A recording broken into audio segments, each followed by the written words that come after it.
ان میں سے ایک شخص وہ ہوگا کہ جسے کسی پوسٹ اور مرتبے والی عورت نے گناہ کی دعوت دی. یہ کہنا چاہتا ہے کہ میرے بندے حل لکم من ملجأ سوی اللہ، میرے علاوہ تیرا ہے کون؟ ڈر کر بھاگے گا تو کدھر جائے گا؟ ڈر کر بھاگے گا. میں تو کہتا ہوں جس طرح وہی عبادت کے لائق ہے کہ اس کے سوا کوئی عبادت کے لائق نہیں، ایسے ہی کائنات کی کوئی ایسی شے نہیں ہے جو اللہ سے زیادہ محبت کے لائق ہو. سب سے زیادہ محبت کے لائق صرف اور صرف اللہ. مسلمانوں کو بھگا دو، ہٹا دو. اگر آپ کے اندر اللہ تبارک و تعالیٰ کا خوف نہیں ہے تو، اور اس کی وعیدوں کا خوف نہیں ہے تو کوئی بھی تمہیں کہیں سے بھی ہٹا سکتا ہے. لیکن اگر اللہ کا خوف تمہارے دلوں میں ہے، اس کے سامنے کھڑے ہونے کا خوف ہے، اس کی وعیدوں سے ڈر ہے، تو وَلَنُسْكِنَنَّكُمُ الْأَرْضَ مِن بَعْدِهِمْ، زمین میں ہم تمہیں قرار دینے کے تمکین دے دیں گے، تمہیں کوئی نہیں ہٹا سکتا. ایک تو یہ فائدہ ہے دنیاوی اللہ کے خوف کا. اور اخروی فائدہ یہ ہے کہ سب سے بڑا مسئلہ اور سب سے بڑا عظیم معاملہ جو ہے وہ محشر کا ہے. سورج بالکل قریب آ جائے گا، اتنی دور ہے پھر بھی گرمی کا کتنا زبردست احساس ہوتا ہے آدمی کو. سورج قریب آ جائے گا، کتنی گرمی ہوگی. اب ایسے میں اگر آدمی کو کوئی سایہ مل جائے تو اس سے بہتر کیا ہو سکتا ہے. اللہ نے فرمایا کہ اگر مجھ سے کوئی ڈرتا ہے، رسول اللہ صلی اللہ علیہ وسلم کی وہ حدیث موجود ہے، یہ پڑھ لیتے ہیں اس حدیث کو. عن ابی ہریرہ رضی اللہ تعالی عنہ عن النبی صلی اللہ علیہ وسلم قال سبعۃ یظلهم اللہ فی ظلہ یوم لا ظل الا ظلہ، امام عادل وشاب نشأ فی عبادۃ اللہ ورجل قلبه معلق فی المساجد ورجلان تحابا فی اللہ اجتمعا علیہ وتفرقا علیہ ورجل دعته امرأة ذات منصب وجمال فقال انی اخاف اللہ ورجل تصدق بصدقة فأخفاها حتى لا تعلم الشمال ما تنفق يمينه ورجل ذكر الله خاليا ففاضت عيناه. رواه البخاری فی کتاب الاذان. حضرت امام بخاری رحمہ اللہ اس حدیث کو ایسے کتاب الاذان کے اندر لائے. نبی کریم صلی اللہ علیہ وسلم نے فرمایا، راوی حضرت ابو ہریرہ ہیں، کہ 7 آدمیوں کو اللہ تبارک و تعالیٰ اپنے عرش کے سائے میں جگہ دے گا.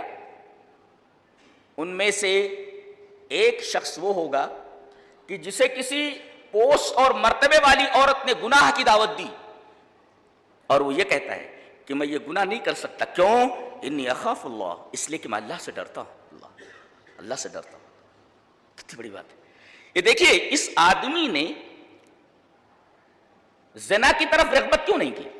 اس کو پیسے بھی ملتے، پیسے والی عورت اور لطف بھی ملتے، اس نے زنا کی طرف رغبت ظاہر کیوں نہیں کی؟ اللہ کے خوف نے اس کو اس حرکت سے باز رکھا ہے. تو اللہ کا خوف کتنی بڑی چیز ہے. دیکھو گناہوں سے روکنے کا ایک بہت بڑا ذریعہ ہے. وہ ڈائریکٹ بولتا ہے انی اخاف اللہ، میں اللہ سے ڈرتا ہوں اور اللہ سے ڈر کر کے میں یہ گناہ نہیں کر سکتا.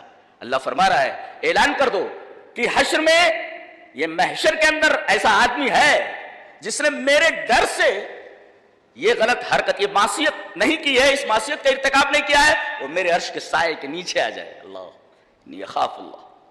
اور آخری آدمی ورجل ذکر اللہ خالیا، تنہائی میں ہوا. اب تنہائی کہاں ہے؟ آدمی تنہا بھی ہوتا ہے تو موبائل لیے بیٹھا رہتا ہے، گم رہتا ہے اسی میں. تنہائی بھی بیکار ہے، بے فائدہ ہے. ورجل ذکر اللہ خالیا، آدمی تنہائی میں ہوا اور اللہ کو اس نے یاد کیا، ففاضت عیناہ، اس کی آنکھیں بہہ پڑی، رو پڑا.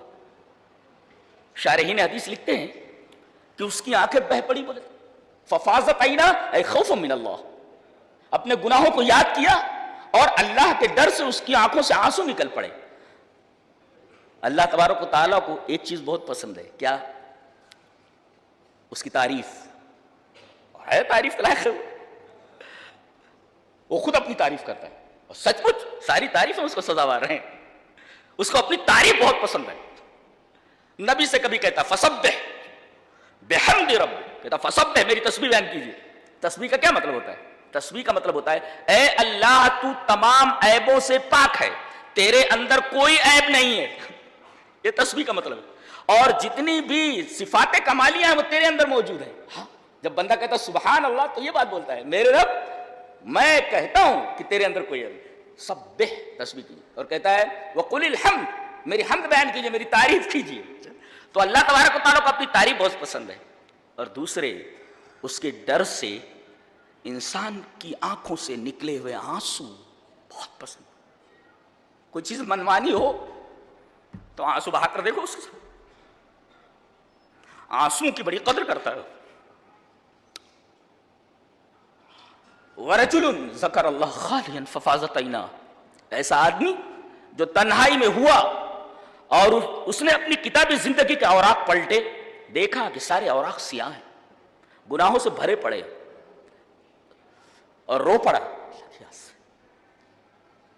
اللہ فرما رہا ہے ایسے بندے سے کہو کہ وہ ہمارے عرش کے سائے کے نیچے آ جائے. ورجل ذکر اللہ خالیا ففاضت عینا. ایک نکتہ اور بتاؤں، بہت عجیب و غریب ہے، سانس روک کر سنیں. اللہ فرماتا ہے فلا تخافوہم وخافون، ان سے نہ ڈرو مجھ سے ڈرو. کیا بول رہا ہے؟ مجھ سے ڈرو. ایک مفسر لکھتا ہے الانسان دائما عندما یخاف من شیء یفر منہ ولکن تخاف اللہ وانت تفر الیہ. اللہ کہتے ہیں کہ اللہ ایک جگہ کہہ رہا مجھ سے ڈرو، اور ایک جگہ کہہ رہا ففروا الی اللہ، میری طرف بھاگو. ایک جگہ فرما رہا ہے کہ مجھ سے ڈرو جیسے اس آیت میں، اور سورہ زاریات میں فرماتا میری طرف بھاگو.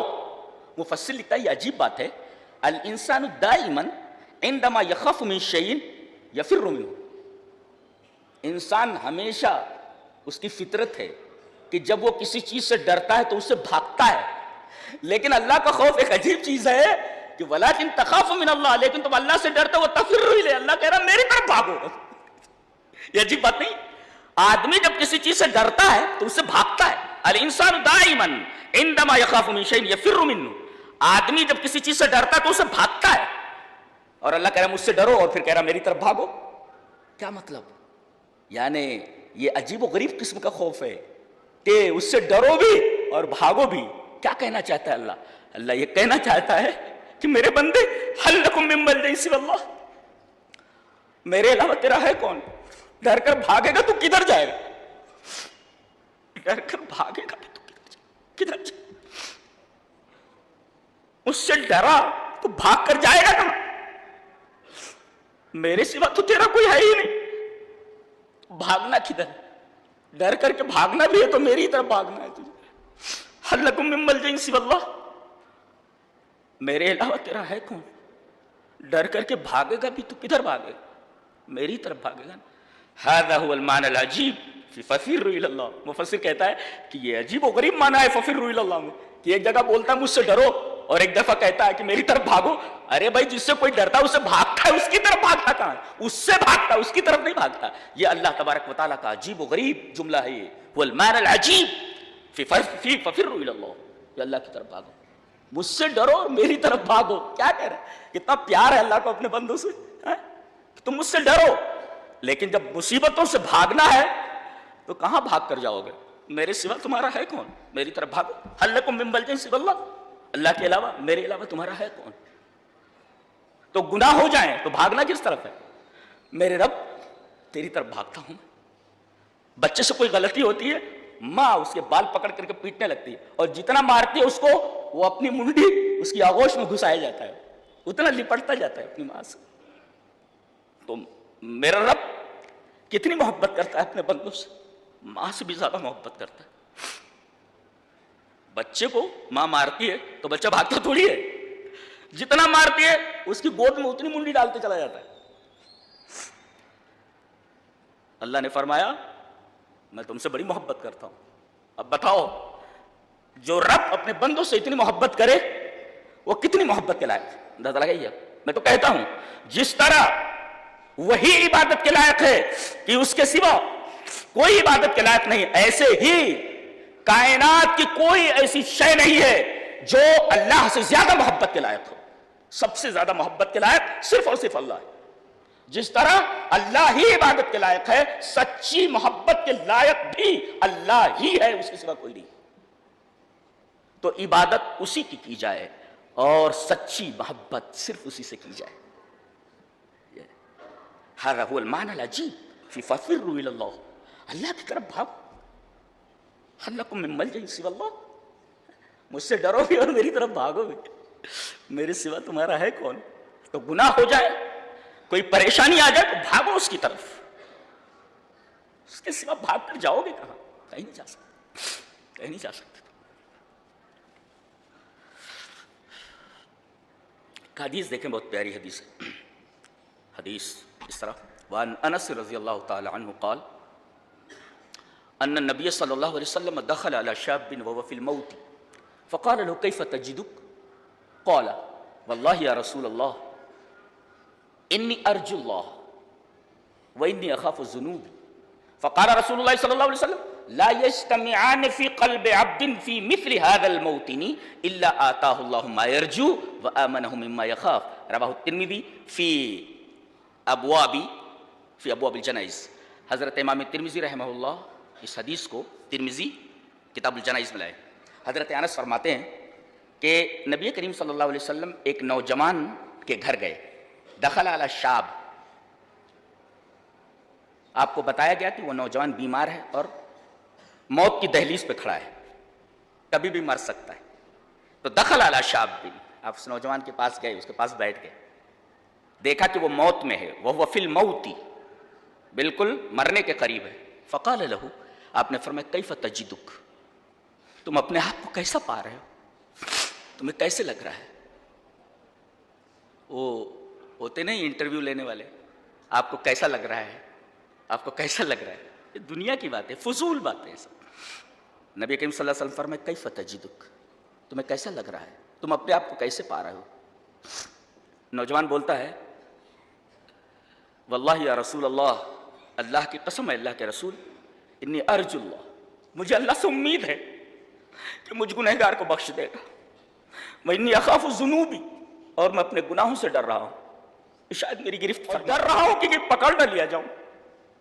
تو ایک تو اللہ سے امید ہے مجھے کہ مجھے بخش دے گا وہ میرے گناہوں، اس لیے کہ وہ بہت زیادہ محبت کرتا ہے بندوں سے، تو مجھے معاف کر دے گا. انی ارجو اللہ، اللہ سے امید ہے مجھے کہ مجھے معاف کر دے گا. وانی اخاف الذنوب، اور میں اپنے گناہوں سے ڈرتا ہوں. تو ایک طرف امید ہے بخشش کی اور دوسری طرف اپنے گناہوں کا ڈر ہے. نبی کریم صلی اللہ علیہ وسلم نے فرمایا، بڑی پیاری بات ہے، لا یجتمعان فی قلب عبد فی مثل هذا الموطن. ایسے مقام پر، جس مقام پر تو کھڑا ہے کہ اب دنیا سے جانے والا ہے، ایسی جگہ اللہ تبارک و تعالی اگر کسی بندے کے اندر دو چیزیں جمع کر دے، امید اللہ سے اور دوسرے اس کے گناہوں کا خوف، تو آتاہ اللہ مما یرجو، جو وہ امید کر رہا ہے اللہ اس کو دے دے گا. وآمنہ مما یخاف، اور جس چیز سے ڈر رہا ہے اللہ اس سے امان دے دے گا. اللہ اکبر. تو دعا یہ کرو کہ اللہ اگر موت دے تو اس نوجوان کی طرح موت دے، کہ اللہ سے بخشش کی امید ہو. انی ارجو اللہ، کہ اللہ مجھے معاف کر دے گا میرے لاکھوں ہزاروں گناہوں کے باوجود. اللہ سے کبھی نا امید نہیں ہونا ہے، اس کی رحمت سے کبھی مایوس نہیں ہونا ہے. اگر کوئی آدمی دنیا بھر کے گناہ کر لے اور یہ کہے کہ اتنے گناہ کر لیے ہیں میں تو جہنم میں ہی چلا جاؤں گا، میں بخشا نہیں جاؤں گا، یہ اللہ تبارک و تعالیٰ کی رحمت کی توہین ہے. اس کی اللہ کی رحمت کی توہین ہے. اس لیے کہ اللہ تبارک و تعالیٰ کی رحمت تمام گناہ، تمہارے گناہ کتنے بھی بڑھ جائیں، اللہ کی رحمت سے بڑے نہیں ہو سکتے، وسیع نہیں ہو سکتے. لہذا اللہ تبارک و تعالیٰ کی رحمت سے مایوس ہونے کا کوئی سوال ہی پیدا نہیں ہوتا. تو اللہ سے امید ہو، دعا کرو کہ یہ دونوں چیزیں موت کے وقت نصیب ہوں، جیسے اس نوجوان کو نصیب ہوئی اور نبی کریم صلی اللہ علیہ وسلم نے اس کو خوشخبری سنائی.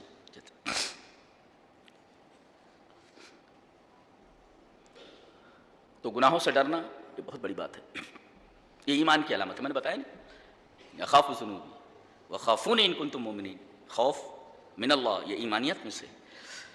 ایک حدیث اور دیکھیں، بہت پیاری ہے حدیث اس طرح: وعن ابن عباس رضی اللہ تعالی عنہما قال سمعت رسول اللہ صلی اللہ علیہ وسلم یقول عینان لا تمسہما النار، عین بکت من خشیت اللہ وعین باتت تحرس فی سبیل اللہ. رواہ الترمذی فی ابواب فضائل الجہاد. حضرت امام ترمذی رحمہ اللہ اسے ترمذی شریف بابو فضائل الجہاد کے اندر لائے. راوی حضرت عبداللہ ابن عباس. حضرت عبداللہ ابن عباس فرماتے ہیں کہ نبی اکرم صلی اللہ علیہ وسلم نے ارشاد فرمایا کہ دو آنکھیں ایسی ہیں، دو آنکھیں کہ ان کو آگ چھو بھی نہیں سکتی. ان کو آگ چھو نہیں سکتی.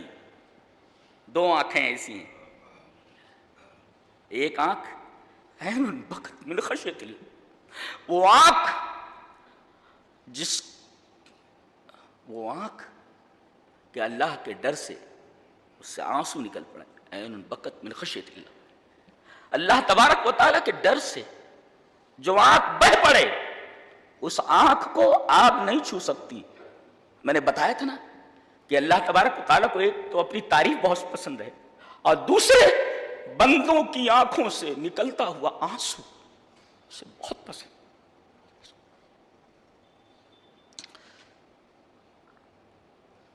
ہمارے دل سخت ہو گئے ہیں جی یہودیوں کی طرح. اللہ فرما رہا ہے آنسو کس دل سے نکلتے ہیں؟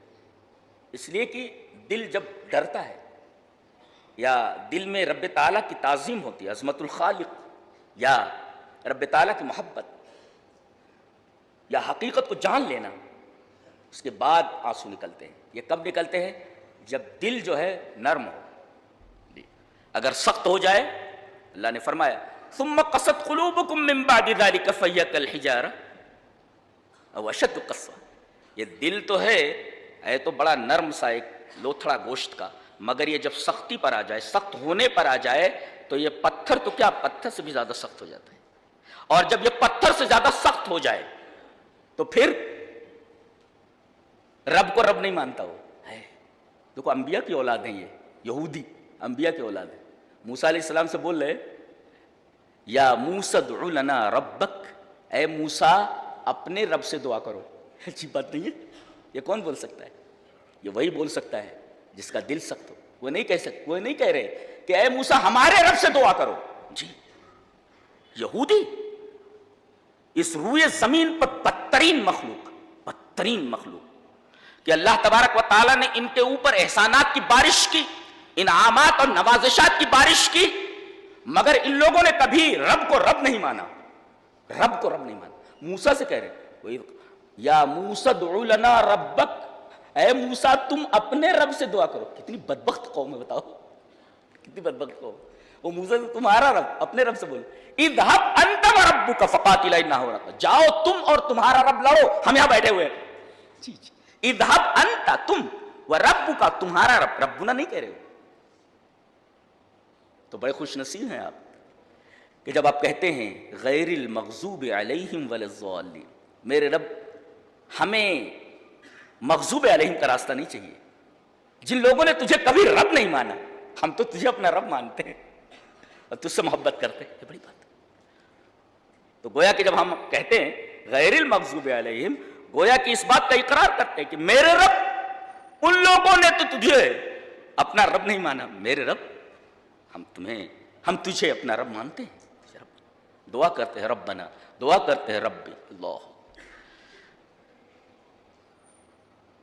تو ایک تو وہ آنکھ بکت من خشیت اللہ، اللہ کے خوف سے رو پڑے، اور دوسرے وعین باتت تحرس فی سبیل اللہ، سرحد کے اوپر، مسلمانوں کی سرحد کے اوپر جو آنکھیں جاگ کر اس کی حفاظت کریں، بارڈر کی حفاظت کریں، ایسی آنکھیں جو جاگ کر حفاظت کریں، وہ بھی آگ انہیں مس نہیں کر سکتی، آگ انہیں چھو نہیں سکتی. تو سب سے بڑی چیز ہے کہ ہم اپنے دل میں اللہ تبارک و تعالیٰ کا خوف پیدا کریں، اللہ تعالیٰ کا ڈر پیدا کریں. یہ ڈر ہی بنیاد ہے ایمانیات کی، بہت بڑی چیز ہے. اگر اللہ کا خوف دل سے نکل جائے پھر بندہ اپنے نفس کے تابع ہو جاتا ہے. اسی وجہ سے نفس کو اور خوف کو ایک جگہ لایا گیا ہے. دیکھیں وَأَمَّا مَنْ خَافَ مَقَامَ رَبِّهِ وَنَهَى النَّفْسَ عَنِ الْهَوَىٰ، دیکھ رہے ہیں آپ، خوف اور نفس کو ایک ساتھ لایا گیا ہے. وَأَمَّا مَنْ خَافَ مَقَامَ رَبِّهِ وَنَهَى النَّفْسَ عَنِ الْهَوَىٰ، جو اپنے رب کے سامنے کھڑے ہونے سے ڈر گیا، وَنَهَى النَّفْسَ عَنِ الْهَوَىٰ، اور اپنے نفس کو حرام خواہش سے روک لیا. آج کل تو ایسا ٹرینڈ نکلا ہے، اعلانات آتے ہیں، بہت ساری کلپس آتی ہیں جن کے اندر یہ ہوتا ہے کہ آدمی کا دل جو چاہ رہا ہے اسے کرنا چاہیے. یعنی یہ کہنا چاہ رہے ہیں کہ اپنے نفس کی خواہشات کو، اپنے نفس کو بے لگام چھوڑ دو اور وہ دھڑلے کے ساتھ اپنی تمام خواہشات کو پورا کرے۔ یہاں دیکھ رہے ہیں کہ جو اللہ کے ڈر سے اپنے نفس کو حرام خواہشات سے روک لے، فَإِنَّ الْجَنَّةَ هِيَ الْمَأْوَىٰ، جنت اس کا ٹھکانہ ہے۔ دیکھ رہے ہیں، تو ڈر کر کے آپ کو کیا کرنا ہے؟ اور آپ کے دل میں اللہ کا خوف، اس کی دلیل کیا ہے؟ دلیل یہ ہے کہ آپ اپنے نفس کو حرام خواہشوں سے روک رہے ہیں، حرام خواہشات سے، اور پھر اس کے لیے بدلہ بھی بہت ہے۔ اور ایک عجیب حدیث ہے، پڑھ کر کے ختم کرتا ہوں بات کو۔ وَلِمَنْ خَافَ مَقَامَ رَبِّهِ جَنَّتَانِ، دوسرے لوگوں کو ایک ایک جنت ملے گی، لیکن یہ ایک خاص چیز ہے، اپنے رب کے سامنے کھڑے ہونے والا آدمی، کھڑے ہونے کا ڈر لے کر کے جینے والا آدمی، اس کے لیے دو جنتیں۔ یہ دو جنتیں کیسی ہیں؟ اگر آپ غور کریں گے تو بڑی عجیب بات ہے، ایک کے اندر نعمتیں زیادہ ہیں ایک جنت میں، اور ایک جنت کے اندر نعمتیں کم ہیں۔ غور کیجئے گا، فیہما عینان تجریان، تشریح بعد میں دیکھیں گے آپ، ایک جنت کے اندر نعمتیں بہت زیادہ ہیں، ایک کے اندر کم ہے، دو جنتیں۔ اس کی تفسیر امام بخاری رحمۃ اللہ علیہ کتاب التفسیر کے اندر لائے ہیں، تفسیر قرآن کے اندر۔ چلیے وہ دیکھ لیتے ہیں۔ عن ابی بکر ابن عبداللہ ابن قیس عن ابیہ قال رسول اللہ صلی اللہ علیہ وسلم جنتان من فضۃ آنیتہما وما فیہا، اللہ کے رسول صلی اللہ علیہ وسلم نے فرمایا دو جنتیں ہیں۔ ایک جنت تو یہ ہے کہ پوری چاندی کی ہوگی، برتن تک چاندی کے اندر، اور جتنی بھی چیزیں ہوں گی اس جنت کے اندر پوری چاندی کی، جی۔ وہ جنتان من ذہب، اور دوسری جنت ہوگی آنیتہما وما فیہا، اس کے سارے برتن، اس کی ساری چیزیں جو کچھ رہے سب سونے کی ہوں گی۔ یہ دو جنت ہیں، ایک پوری چاندی کی جنت ہے، ایک پوری سونے کی جنت ہے، سونے کی جنت ہے پوری۔ کیسی ہوگی اللہ بہتر جانے، اللہ ہم سوچ بھی نہیں سکتے۔